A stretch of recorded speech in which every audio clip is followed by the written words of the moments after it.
Office बुला कर मार्च नहीं किया जा रहा है, इसका मतलब है कि मामला ठीक नहीं है। आज वोटर को क्या वोटरों का पैगाम यही है कि वो बाहर निकले और अपने वोट का इस्तेमाल करें। ये हक है, उसका जमहूरी हक है, और वो इमरान खान के बयानी निकले और बल्ले पे वोट लगाए। सर अब तक की पोलिंग से आप क्या समझते हैं, इत्मीनान बख्श है सूरत हाल, इंतजामियात? अभी तक तो जो मैं देख रहा हूँ, जितने पुलिस स्टेशन में देखे हैं, मैंने कैंप्स विजिट किए हैं, मुझे इत्मीनान बख्श का किए हैं। सर अमेरिकी सदर के ने जो बयान दिया उस हवाले से पाकिस्तान की तरफ से अभी तक कोई मौक़िफ़ नहीं दिया गया। मैं अर्ज़ कर रहा हूँ, मैं पहले भी अर्ज़ कर चुका कि पाकिस्तान के वज़ीर ख़ारजा का बड़ा माज़रत खाना बयान आया है और वो इसको डाउन प्ले कर रहे हैं। हकीकत में तज़ाद दिखाई दे रहा है।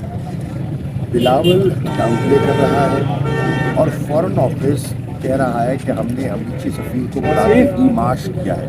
डिमाश आप कब करते हैं? जब आप डिमाश क्या होता है? एहतजाज होता है ना, आप अपना प्रोटेस्ट रिकॉर्ड कराते हैं।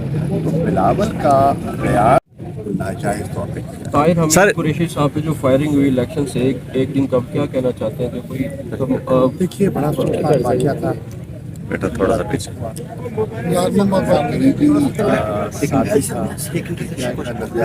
थोड़ा सा कैमरे की जगह दें। साथ दिया। कल जनाजे में जब चेहरा देखा देखा नहीं किया। यार जाहिद क्या कर रहे हो यार? हो रही है, इन्वेस्टिगेशन हो रही है। जब इन्वेस्टिगेशन मुकम्मल होगी तो बात करेंगे। अभी कुछ कबल वक्त कहना शायद केस के लिए, इन्वेस्टिगेशन के लिए मुनासिब ना हो। डॉक्टर साहब ये बता दें कि आज इलेक्शन अगर खान साहब जीतते हैं तो वो तो एक सीट रखेंगे और बाकी सीटों से रिज़ाइन कर देंगे। अगर महर बानो जीतती हैं तो उनका क्या स्टेटस होगा, क्या करेंगे? अभी मुकम्मल होने दें। थोड़ा पहले आ जाते ना, बाकी तो जंग न करो ना। मुकम्मल हो जाएगा, इस पर बात कर लेंगे। Sir thank you sir.